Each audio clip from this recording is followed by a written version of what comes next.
Back from day 2, everybody came back willingly to the second history class. Yes, I have. Because I Now you've accomplished something else in your lives. Not many people can say that. Thank you.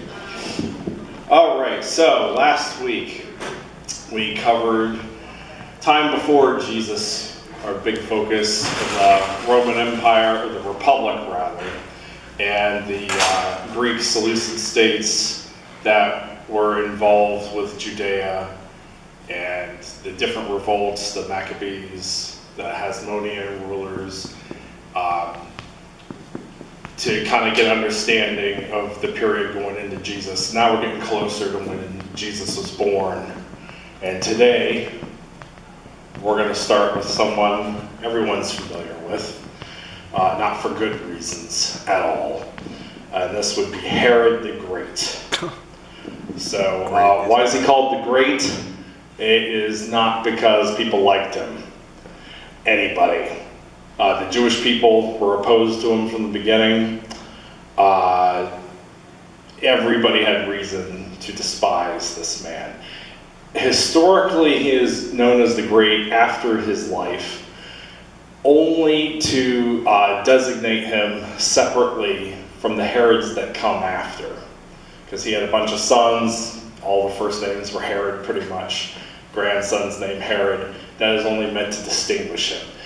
In a way you could argue because of some of his great building works, maybe that would follow, but that is not actually the reason. So he's Herod the Great in name only, not anything that was earned. And again, if you have questions throughout this, please feel free to ask them. So, enter Herod. So Herod is a controversial figure with the Jewish culture. Remember, we've talked about the trials between the traditionalists and those who have accepted different limits of Hellenization that has heavily encroached on the culture in the area of Judea. Well, Herod's family does not have a pure Jewish background. His father was an Idumean, and historians today seem to agree with the Roman historian Strabo that Idumeans were largely Nabatean Arabs. These were people who were moving west into Judea and largely had adopted the local customs, in some cases the religion. In the case of Herod's father, Antipater, Greek name, they were, in some cases, forcibly converted to Judaism.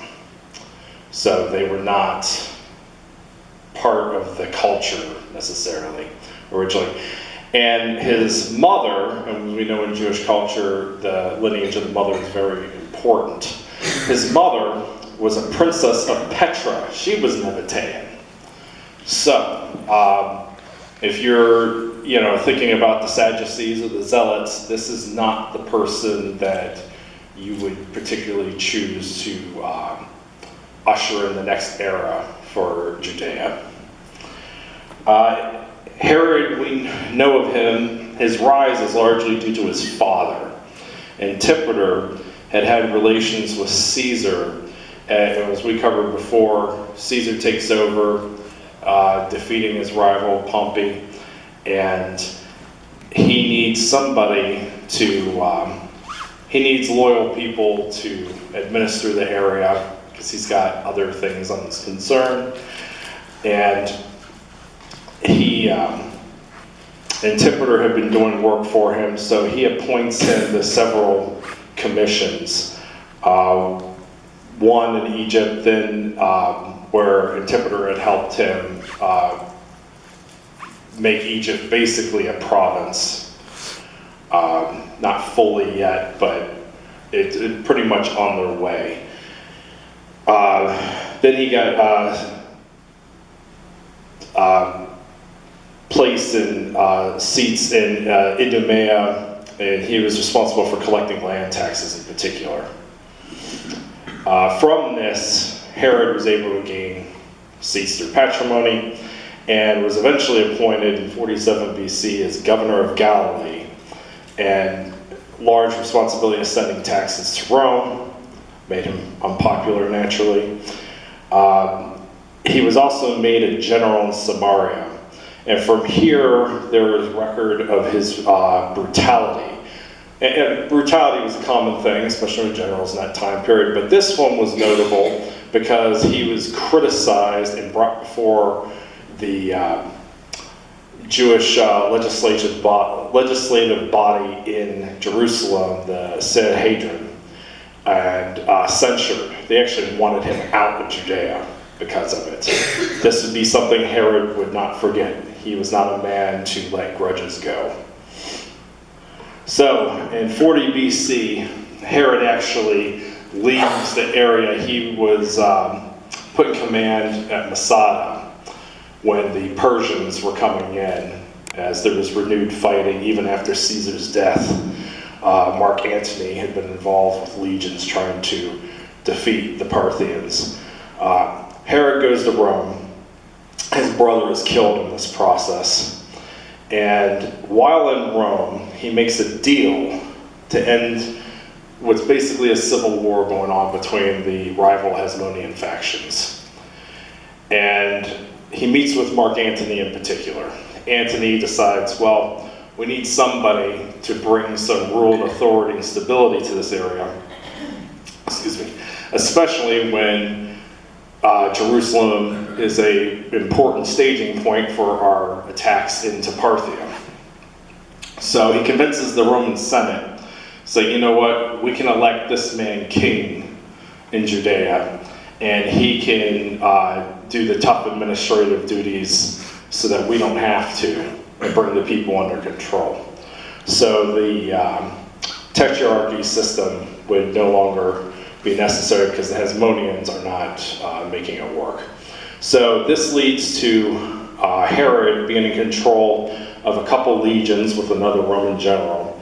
And a 2-year siege again of Jerusalem, that ended with Herod going inside the inner walls of the temple. Again, not making friends doing this. Much damage is continued just as Pompey had done a couple years earlier. Antiochus, who was the Hasmonean in charge at that point, is captured and executed in Antioch. And at this point, Herod can have his way in the kingdom. There's some quotes here for historical reference. As regarding Antiochus, the historian Cassius Dio says, these people, the Jews, Antony entrusted to a certain Herod to govern, but Antiochus he bound to a cross and scourged, a punishment no other king had suffered at the hands of the Romans. So this is made clear that they were particularly rough with it to make a point. And then from the Jewish wars, this comes from Josephus, who's a very important reference for us. Antony then resolved to get him made king of the Jews, told them that it was for their advantage in the Parthian war that Herod should be king. So they gave their vote for it, offered sacrifices to the Roman gods, and laid the decree in the capital. So now we go into the time period of Herod's reign, starting in 37 BC. So he becomes king. The remaining Hasmonean leaders are hunted down. Their dynasty is completely over. Remember when the Sanhedrin had lectured Herod about his cruelty? Well, he did not forget him. The Sanhedrin is dismissed. And by dismissed, we mean 71 of the sitting members. Of the 71, 45 were executed by Herod, many of which include the Sadducees, who did not like his heritage. So he becomes king. He is not of the house of David. He cannot, however, become the high priest. No lineage to Aaron or Zadok the priest. So, but he is given the power to appoint the high priest. So first he appoints his brother-in-law to dissuade any rival claimants to king. His brother-in-law supposedly had a closer lineage, but that doesn't last long. He executes him the next year anyway, which starts the process of distrusting family members that we will see. In this time, Herod was made a Roman citizen officially, and he was also considered by many to be a polytheist in the Hellenistic cults. This was not a practicing person of the Jewish faith, and he is now king and in charge of the high priest appointments. What he was a high-class financier, banker, and speculator. He was very good with figures, and he had a lot of projects he wanted to get underway and figure out how to pay for them, and he was very well known for his taxing policies, which were not popular and were very aggressive on his own people. Not just ones he was sending back to Rome, but ones he was using for himself. At this time, Rome was using prefects alongside Herod, so he was not governing completely on his own. They had large autonomy there because they expected Herod to kind of reign in the area as long as they were under Rome's authority and paying them. But the prefects still had a lot of input with it. Throughout this time, there were a lot of increased complaints to the Roman authorities about Herod's ruthless taxation methods, and this continues throughout his reign. So now that Caesar has passed, we get to the period of the Second Triumvirate. And this is with Octavian and Mark Antony. Lepidus is the third one. But eventually this breaks down, as most of these agreements do. And Antony and Octavian go to war with each other. This culminates in 31 BC at the Battle of Actium, one of the greatest naval battles ever. Antony and Cleopatra's forces are defeated. Their Nabateans get involved, burn the rest of Cleopatra's fleet. Herod is playing both sides in this. He is loyal to Antony because he's the one that made him king. But he also tries to make agreements with Cleopatra to calm her desires to take parts of Judea. She wanted the whole thing. But he is caught up in a lot of different intrigues. So when Antony loses, and you now have to explain this to Octavian, who's now in sole control of the Republic, he has a lot of trouble. Basically, his argument is, well, this whole time I was loyal to Rome. Antony was in charge of the East, so I kept my loyalties there. Octavian, who's now Augustus, the first citizen, basically emperor of Rome, allows him to stay in place because he sees him as being the best person to keep the area under control. And for a long time, Herod does keep things stable and under Augustus's approval. One of the things that causes a huge problem throughout the rest of his reign, though, is the family quarrels. He doesn't have to worry about Hasmoneans coming out of the works to threaten him. His own family is. First one involves his wife and his mother-in-law had tried a coup against him. Failed, executes them both. This is only the beginning. In this time, in 20 BC, he rebuilds the temple, which had been greatly damaged, and he expands it. Now, this is the temple that you usually see images of, including this one, of its grand size and scale. The Wailing Wall that is there now, that is Herod's creation. The expansion of the temple had a financial reasoning for it. This was basically pilgrim tourism. Well, if I expand the temple, we've got all this diaspora population coming from Babylonia and from Alexandria and the Greek world, and they'll come in here in pilgrimage, and we can, do more sacrifices while we're selling those. We can sell other goods. Those are being taxed and going to Herod. They're going to Rome too, but they're also going to Herod. Oh, too far.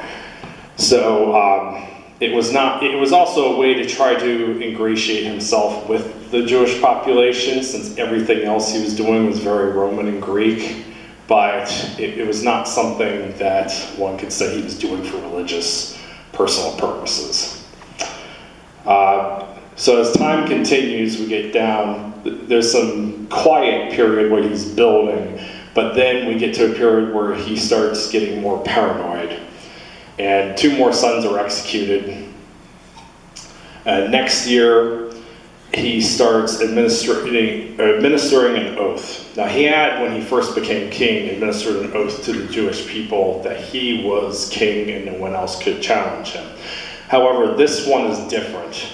And this starts creating a lot of dissension among the Jewish people, because this oath is not just an oath to himself, but it's also an oath of loyalty to Augustus, a Roman emperor, a polytheist, one who's practically deified already.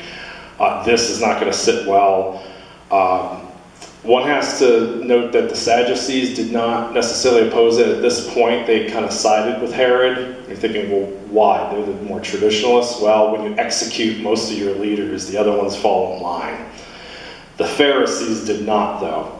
They used this as a moment to protest. And in this, the Pharisees had begun spreading talk of messianic language. This is where we start seeing this really creep into the culture, is in this period from Herod's actions. Calling for, well, the Messiah will soon come and save us from all this wrongdoing. One of the well-known examples in this time period that is directly from the Pharisees is a man named Bagoas. He was a royal official in the house of Herod. And the Pharisees were pointing to him saying, they had actually convinced him, you will have a son and he will be the messianic king that will save us. Problem, he was a eunuch. So they're like, well, how's that going to work? Well, some of the sources point that there's a line in Isaiah that references that God will perform a miracle and make this possible. Sound familiar? Coming from the other side of it, the male is going to have some kind of divine intervention here. But so this language is going around, and we're just before the time of Jesus' birth. And people are believing this. And Herod notices and decides, well, if they're going to start talking about all these messiahs, they're not going to be able to be consistent if we start putting them all to death. This man is the first one executed, as well as his entire family. So Herod starts going through his serious paranoia period towards the end. And in the last year of his life, he executes another son, his assigned heir, through rumblings that he might overthrow him. In this, he has to change his will right before his death. He names 4 new heirs. One is actually his sister. No one is named king. So no one's going to equal the power of the father. In this final throw, there's an incident that turns the people even further against Herod. There's an incitement of a riot due to Herod puts a golden eagle on the temple gates, and it's supposed to be his symbol of his power. That's bad enough. But golden eagle, what else do you think that might represent? What other power? The Romans. So, yeah, people are upset about that. It causes a mass revolt in the temple grounds that has to be put down. Herod orders the execution of all of them when he's on his way to Jericho, where he dies. And the riots continue afterwards. We'll get to how that finishes. He is succeeded in Jerusalem by his other son, Herod Archelaus, again, Hellenistic name, who stays in power for about 11 years in the area until he's deposed by Augustus for not keeping control. And you see on the map here, territory split up, Augustus allows for a new tetrarchy that follows the last will of Herod, which I guess there was some dispute as to when that was going to get there. Apparently the will arrived after Herod's death. It holds in place for a while. One of these rulers, we also know from our Gospels, Herod Antipas, is made ruler of Galilee, client state. Galilee is technically not part of Judea. Is on and off put together with them. But Antipas is given complete rule over this. The riot at the temple is actually considered to be the thing that Augustus decides to allow this tetrarchy to stand with. Archelaus does not get the title of king. Instead, he gets the old title of ethnarch, which we saw with the Hasmoneans for a while. Some of the historians on this period have noted that the chaos at this time might explain Joseph's return to Nazareth and not Bethlehem, as cited in Gospel of Matthew, was struggling, which again got Archelaus in trouble eventually. So when we talk about which Herod was around when Jesus was born, there was enough chaos going around to make you think, well, maybe they shouldn't be in this area anyway. So either way, there was a Herod in charge. In 6 AD, Augustus officially creates a province of Judea, with Judah, Samaria, and Idumea put together. There's really no kingdom at this point. Archelaus is removed and banished to Gaul. We no longer hear about him after that. So at this point, this takes us to the infamous census. So we all know the story. In the time of Caesar Augustus, the governor of Syria, Publius Quirinius, had created a census. Everyone had to go to their village. This is much more complicated than is usually told. So we know very well from historical information that this census occurred in 6 AD. Same time Augustus makes this a Roman province. A little different on the timing. It's not 1 AD. It's not 3 BC like a lot of people think Jesus was born. It's quite a bit afterwards. So with this, and this date, this is something that is confirmed in Josephus and Cassius Dio. This was an important census. Romans had taken them in other places of the world. This was the first one done in Judea. This was done for tax purposes. The ad valorem was a property tax census to gauge value of one's property. So this was going to raise taxes for Rome. This led to the Zealots' revolt, the first major one specifically against the Romans, not the last. So the one in particular here is led by a Judas of Galilee. There are a lot of Judases. They protested in particular, there's a violation under Exodus 30:12, and also considered that this money would be paid in Roman coin. Whose picture's on the Roman coin? Caesar, Augustus. That's idolatry. So you've got multiple reasons the revolt rises up. This causes a massive problem at the time. Now, with all this information, there is a debate between Matthew and Luke, whether the birth during Herod the Great, or Luke, where it suggests Herod and the census. I am going to read this off. This is some detailed material on this from excuse me, biblical scholars over the years with this. So forgive me for reading this off for a little bit. So most critical biblical scholars agree that the Gospel of Luke is largely erroneous. its authors seem to have invoked the census as Joseph and Mary's motivation for departing their own city of Nazareth in Galilee, remember separate from the rest of Judea, for Bethlehem. It may have also been an attempt to contrast Joseph and Mary's obedience to the Roman edict with the rebelliousness of the zealots, and also to find a prophetic fulfillment of Psalm 87:6. In the census of the peoples, princes will be born there. Luke and Matthew also give different accounts of the family's departure from Bethlehem.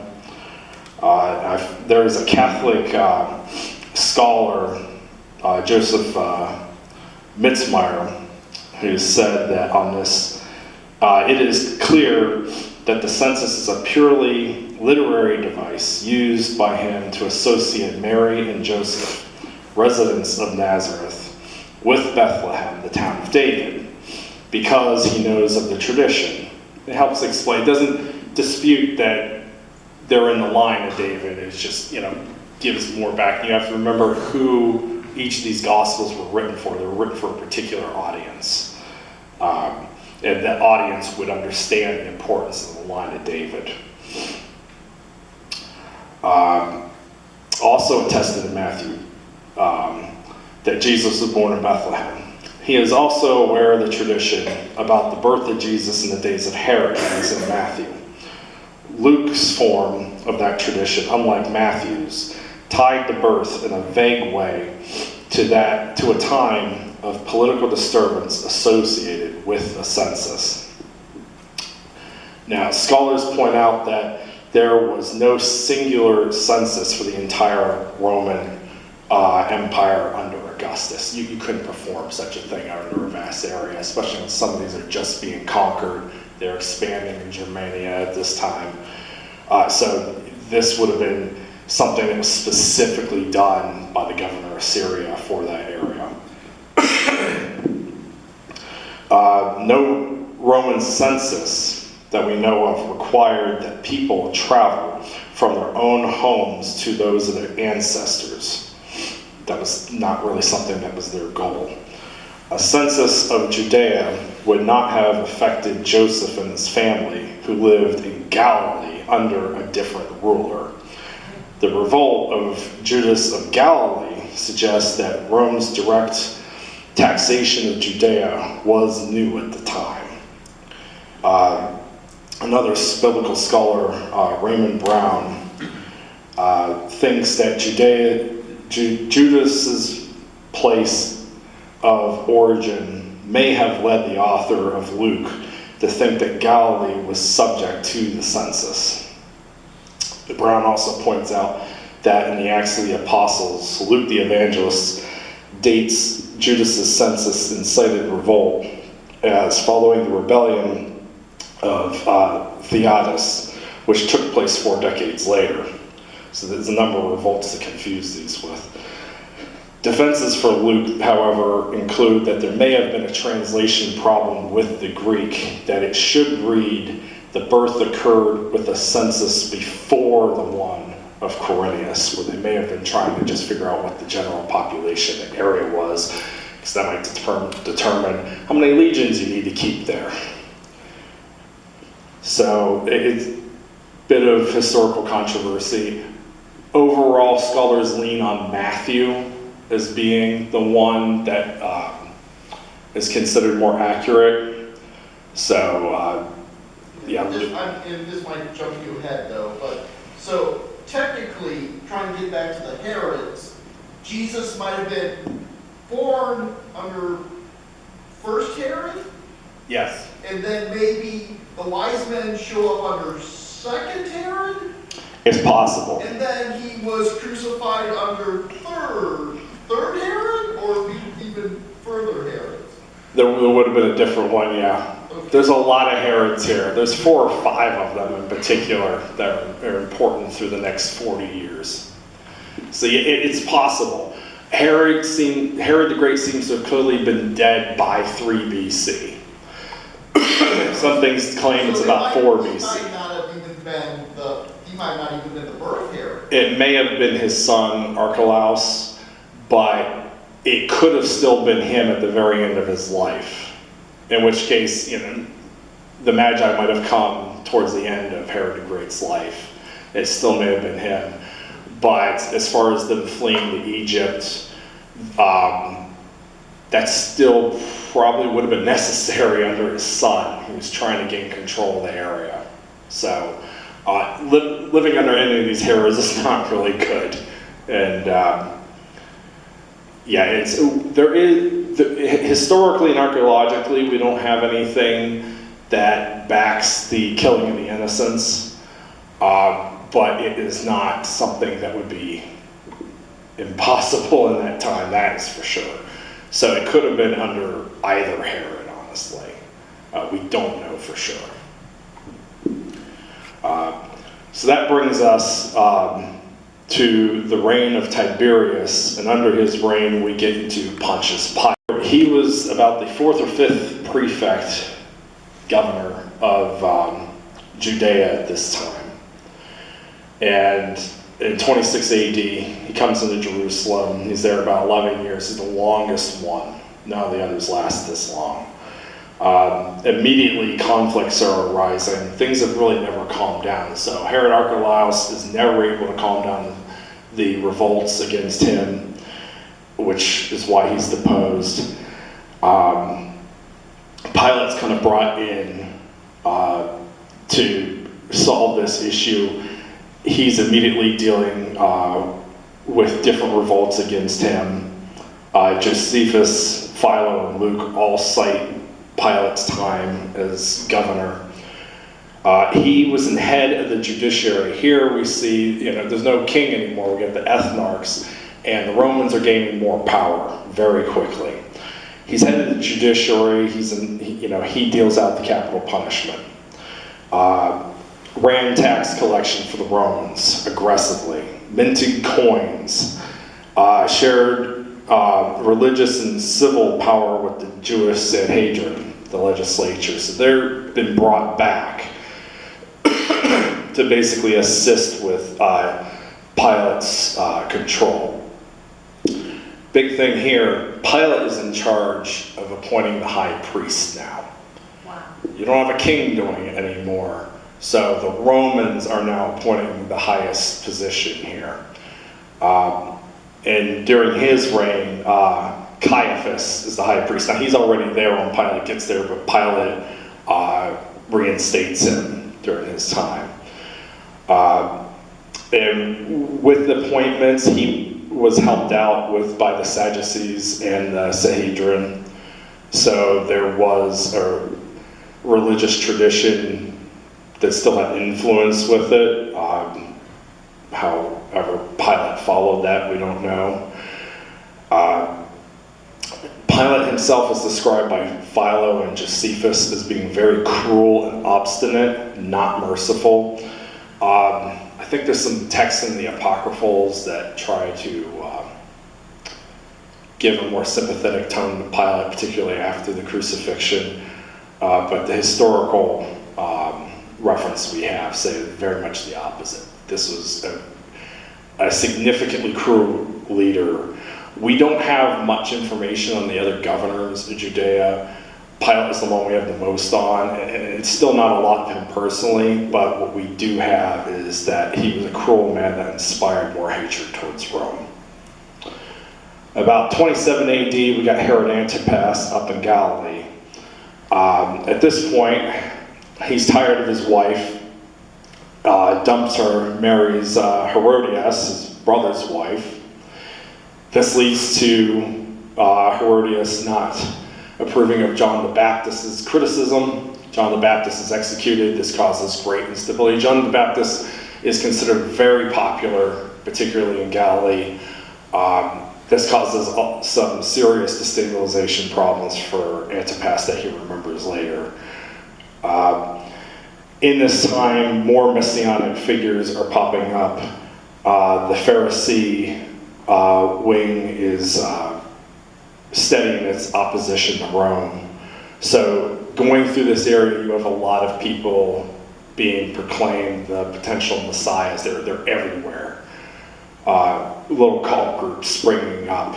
When times are bad, you're looking for hope somewhere. So it's only natural that these would happen. But this is as the time as Jesus is alive. So you've got a lot of frauds out there masquerading. The one who's quiet around them is Jesus. He's the only one not going around saying, I'm the one that will save you from the evil empire. That brings us to the crucifixion time. So Jesus is brought before Pilate, and he sends him to Herod Antipas, who's in Jerusalem at the time. Why? It's Passover. Any official of that nature would have to be around the temple for that. So Antipas has a chance to make a decision on Jesus. He declines, sends him back to Pilate. And you think about it, his execution of John the Baptist didn't go so well. So that probably had an influence on that. He sends him back to Pilate. We see this in the Gospel of Luke. After this, Herod Antipas had lost a war that he was personally waging against Nabatea. The war was going on over disputed territory issues, but also the wife he dumped to marry his brother's wife was a Nabatean princess. She was the daughter of the king. This destabilizes the area, and right around the time Tiberius dies and the empire is being transferred to Caligula. So we're entering a new period of destabilization. Things progressively get worse. Nothing's getting better through this time period. And because of his failures, Antipas is exiled with Herodias, supposedly to Gaul. We don't know what happens to them after that, but Caligula gets rid of them early on. Rome creates a procurator to rule alongside Herod Agrippa. So here's another Herod who's in charge, who has a little more success. The problem is he doesn't last very long. But Rome is tightening their control as the local Jewish authorities are losing it quickly. So we're going to go to a different part here. So the society of Rome and Judea during the time of Jesus. So what was going on with the people in particular, the breakdown of the society, the social structures and class. So who would you run into at this time? Nobility, you're going to have noble families in both areas. And again, they're also more likely the wealthy ones. They're more likely involved in the government and the military. And Rome, if you're involved in the government, you were probably in charge of the legions. Senators were often generals, so you're going to have a number of Roman senators in this area, not administrating, but being in charge of the legions that are either controlling this area or Syria or fighting Parthia. You also have a mercantile class. These are a group of people that don't have all the rights as citizens, but they have some wealth. They have some freedoms that others do not. Much of the population, of course, is the impoverished people who are, the ones being trampled on with all the higher authorities doing their plans. Some of these people are freedmen, people who used to be slaves. Others are still slaves, which had been in Judea for a long time. And then, of course, you've got the dynamic of women in society. Now, in the Jewish culture, the women usually did not have a good place. And, they were not in charge of things, with a few exceptions. Queen Salome Alexander was a very rare exception.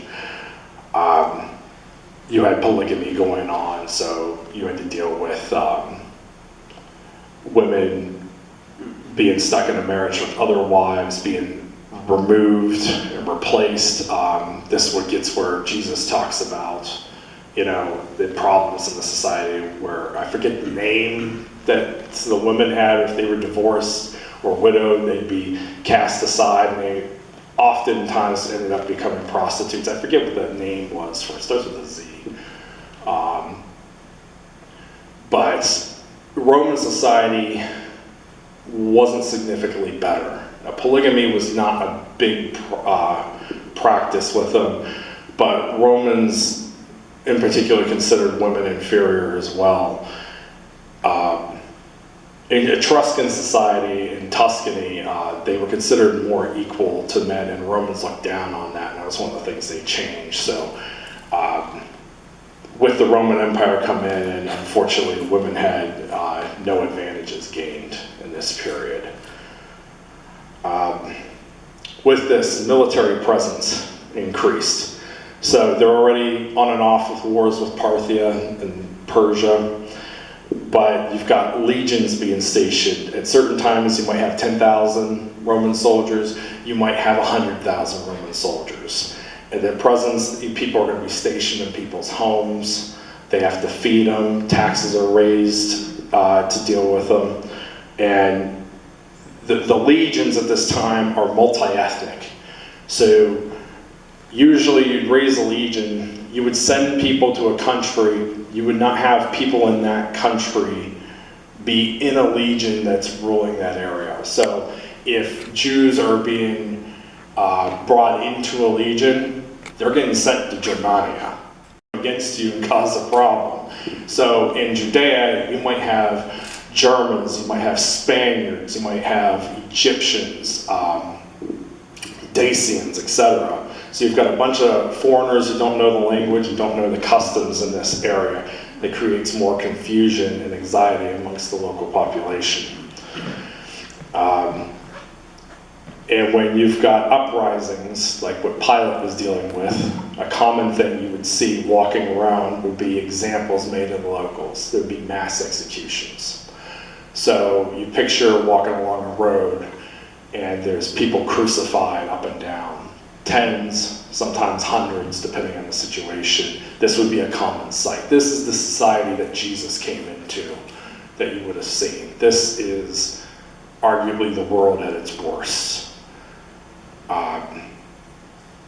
And on top of that, lawless brigands, highwaymen, bandits.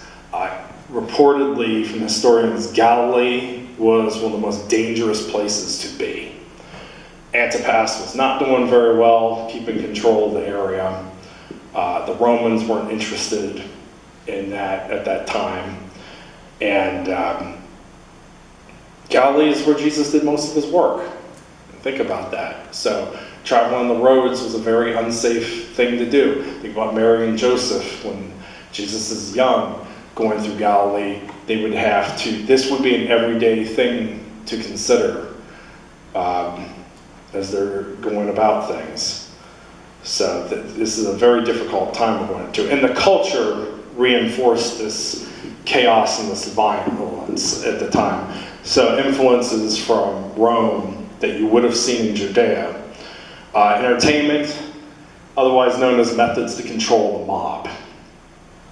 So these were things, if you entertain, and this sounds familiar today, doesn't it? If you entertain the public, they're less likely to riot and cause revolution, aren't they? As long as people got their pacifier, then they're less likely to band together and decide to put out the energy and time to change things in society and who's running it.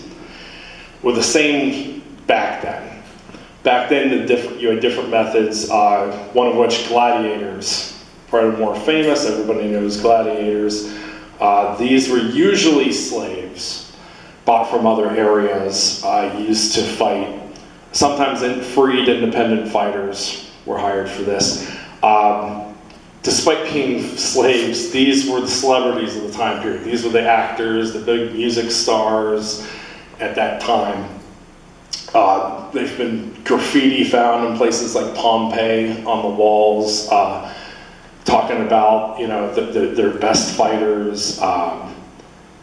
Think about like MMA fighting type stuff, except for at the level of the NFL today. Um, and they would have sponsors and everything. And these games were tremendously expensive. Think if the government had to completely fund the Super Bowl, and all its surrounding events, but think about what that costs today, and up that by about 10 times. These were things that were sponsored by the elite usually.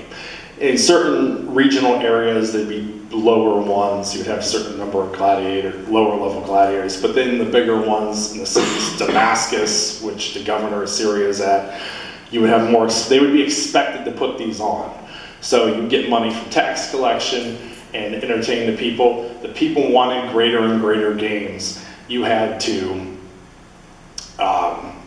find the best fighters, have the best venues.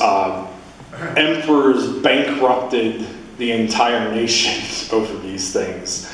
Caesar threw some of the best ones to ingratiate himself with the people, which is why he had so much support and why there was so much anger when he died. The nations go along with this. This is the animal fighting in the arenas. You would send legions out to the farthest reaches of the world in unknown areas of Africa below Egypt to get lions, you get tigers from Asia. One case you'd even get rhinos, you'd get alligators, or crocodiles rather. Any kind of exotic creatures. And you try to get, if you're an emperor or a senator who's trying to get a higher position, you would go out of your way to pay these groups to find ones that had never been used in an arena before, because that would win your popularity. That's what they thought the masses cared about. And to a large extent in the society, that is what happened. This was popular in the pagan era. But these things grew in Judea at this time. Also, you had chariot racing, which is better known as NASCAR, but dangerous. So these were sponsored teams that had, you think soccer fans, and the chanting and songs and everything you'd see with that, and then the riots that would follow if your team lost. That's what happened. In Constantinople, centuries later, this caused a big problem for Justinian, actually. But you had violent groups of fans supporting these. And Herod was fully sponsoring this. He built arenas and theaters. And theater was another thing that was growing, but it was spreading Latin culture. It wasn't spreading the local culture. It was spreading the Roman type or the Greek type. But Herod was involved in all of these, promoting these games, which again grew a lot of criticism towards him. In 12 BC in particular, he was made president of the Olympic Games in Athens. He had funded them to the point where he saved the games that year. And again, this was part of his polytheistic nature. But this increases the clash of cultures between everybody. That's why this is important to notice. You've got more of this culture coming in, and it's burying the locals.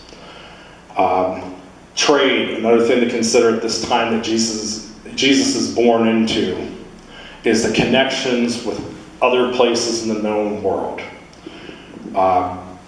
Conquests of more territory mean that you've got more areas that you can trade and get material wealth with. So as you expand, you've got all these, instead of just being on the Italian peninsula, you've now got all these resources all around the Mediterranean, but you also see these trade routes heading east and south. So you're trading through Parthia.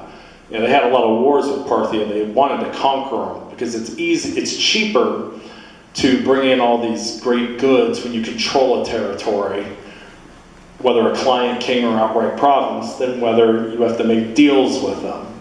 So you have a lot of wars with Persia. A lot of them fail. But the reason why is what's going through Persia. It's the beginning of the Silk Route to China. The Romans are aware of China's existence. The Silk Route's been going on for centuries. They know what China is. They can't get to it because Persia's in the way. Alexander was the closest one to get to it and he couldn't find it. But good silk from Persia through the Silk Route is something that the nobility is obsessed with. You think about the goods that the rich are, focused on today, and what you have to have because Elon Musk has this, Zuckerberg has to have it too, type thing.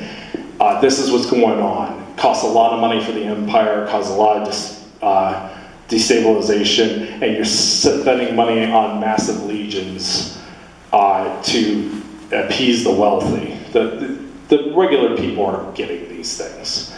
But in these areas, you're expanding through Egypt, Axum, today known as Ethiopia. At this time, Axum is the richest kingdom in the known world. Because you got trade routes going through Egypt, down to Ethiopia, the ships are leaving Ethiopia, they're going to India.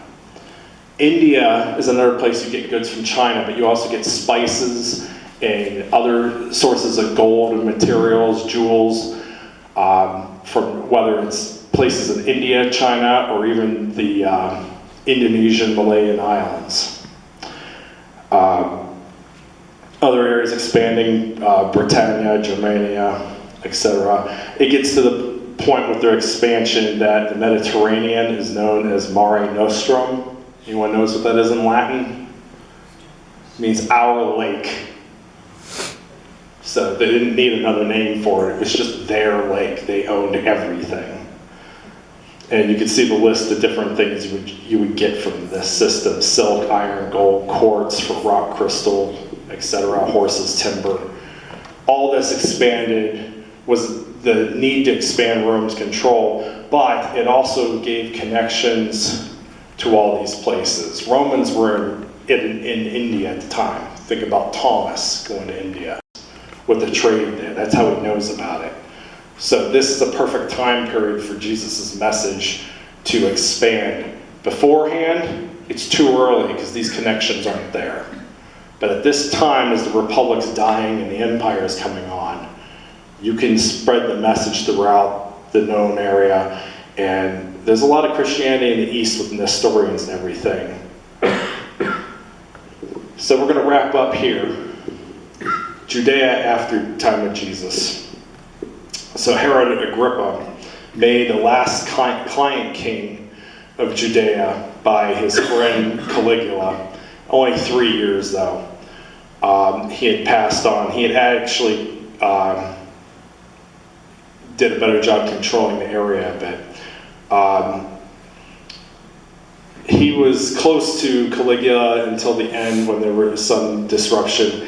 And then when Caligula is assassinated, he is actually one of the figures that is supportive of Claudius, his uncle, Caligula's uncle, becoming emperor. In this time, actually before Caligula's death, the Jews are experiencing mass anti-Semitism in the Greek world, in Anatolia, but also in Alexandria and Egypt, where some of Caligula's gangs decide to attack the synagogues and change them into temples of the imperial cult. By that I mean personal temples to the cult of deification for Caligula in particular. There are some horrible stories that are recorded with this. Women were forced to eat pork in arenas and public display. A lot of people were killed. This is purportedly the first pogrom in the modern era. Following Agrippa's death,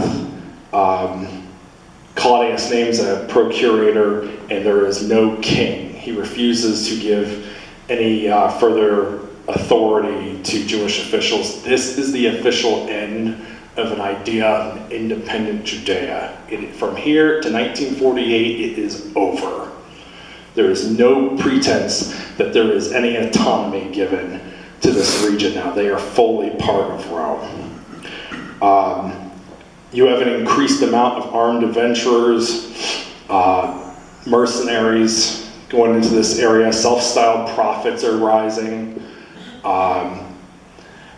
different types of small insurrections. The economy is failing. There's famines that occur. Other nationalist groups are rising to try to oppose Rome. So the area after Jesus passes, it actually gets worse. Christianity is the group that seems to be growing the most. Josephus takes notes of it in his works when it could have just been overlooked with so many of the other groups that were going on, but its growth seemed to be significant enough where everyone had to take notice. Peter and Paul are doing their work. James is executed in the chaos of this time. And that takes us to 66 AD, where the Roman governor has a mass execution during one of his crackdowns, where many Jews are crucified. And this leads to the first Jewish revolt under the empire. There were large massacres on all sides. Rome struggled for a while putting them down, but they also weren't fully paying attention to it. This time during Nero, so they had some other problems at home with his madness. But the Jews didn't take advantage of that at that time because they were being factionalized. There were 3 different groups that were fighting each other with it. So eventually when Rome was able to figure things out after Nero's assassination, they come in with the full might of the legions. It's at this time that Josephus is in command of an area and is captured by Titus, who's the son of the new emperor Vespasian. He's a slave for a while and then is freed and becomes a translator for Titus. And then we get to 70 AD with the destruction of the Second Temple when they finally put down the rebellions. Jerusalem is largely destroyed. The Second Temple catches fire when the zealots are trapped inside while Josephus is trying to negotiate with them, and it is lost forever.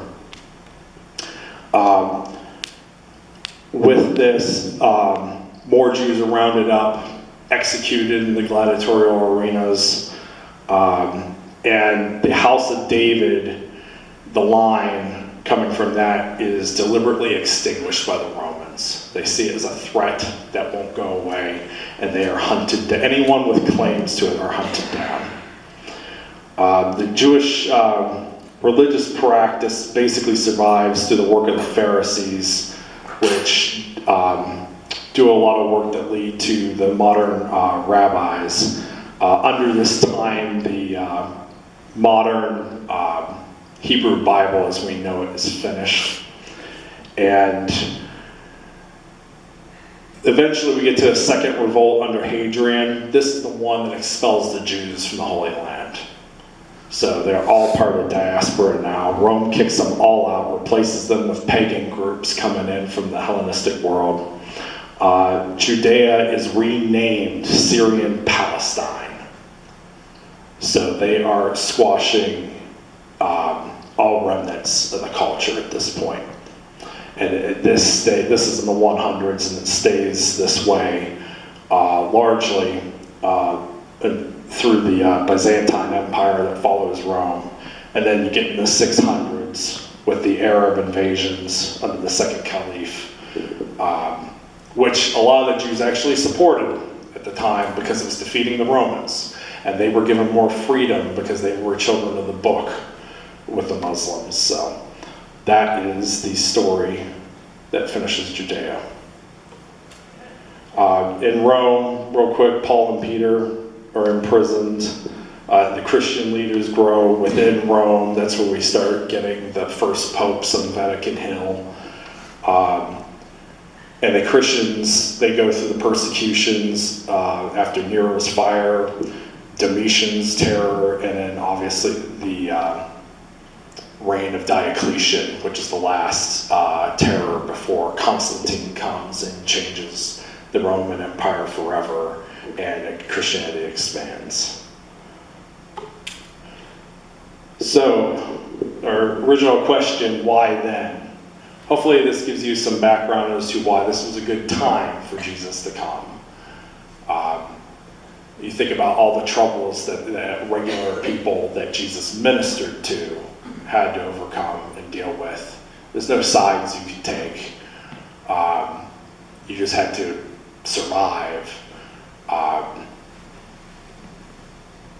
think it makes more sense than any other period that this is why God would send him. So, anyone have any questions about any of that? Sean, how many, do you know how many Zealot Messiah figures, weren't there like 8 or 10 or 12 or something like that? They were all killed.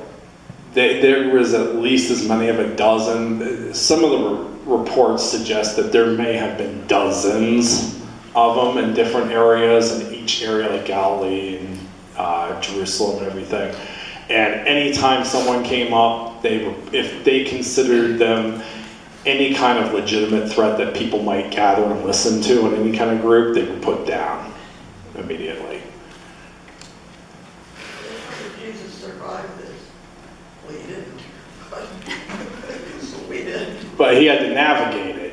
I mean, again, you think about how lawless Galilee is described as the wilderness in a lot of ways. And that is where he's ministering. He's not in Rome. He's not even in Jerusalem until the end. He's not where the wealthy are at all. There's no wealthy people hiding in Galilee. These are people that are the poorest of society and desperate, and nothing's really going right in that area, and that's where Jesus goes, the most dangerous area, and does most of his ministry. Doesn't it make sense when he would say, don't talk about this, be quiet, don't say that? It just makes all kinds of sense. Yeah. He didn't want to be identified as one. Well, yeah, because you got all these other frauds going on. At the same time he was preaching, you had a bunch of people going around saying, I am the Messiah. I am the one that will forcefully, fight the Romans and lead us to, bloody victory. And meanwhile, he's going around like, no, let's make it clear that I'm not with these guys. So he's the only one spreading it, because everybody else wants the avenging defender as the messianic king, and he's refusing to give him that. Even Pilate said, this is not making sense to me. Yeah, and we're talking. One of those. Yeah, and we're talking a guy without mercy here, from reportedly. It's so he had every reason to just go ahead and execute him, for just because he was standing there taking his time, and even supposedly even Pilate's just like, well, why should I harm this man? There's plenty of others I am going to put on the chopping block. Well, and I think it makes a lot of sense why in so many Bible verses it talks about false prophets and things like that. Is you really did have a lot of other people trying to get you into different factions of rising up and stuff. And you have to follow what Jesus says rather than. Yeah, and then these false prophecies and everything start coming up. These people they're picking to be their messiahs are coming up right before Jesus' birth. The timing of that is pretty impressive, actually. And he warned them over and over. It's all going to come tumbling down. Keep it up. Well, that's the thing. All these warnings he had, is because of stuff that's going on at the time, and then he's like, it's going to collapse. And right after he dies, within 30 years, it is entirely over. Are we frightened right now? They're right, it's right. Anybody else? Thank All right. Well, thank you for staying through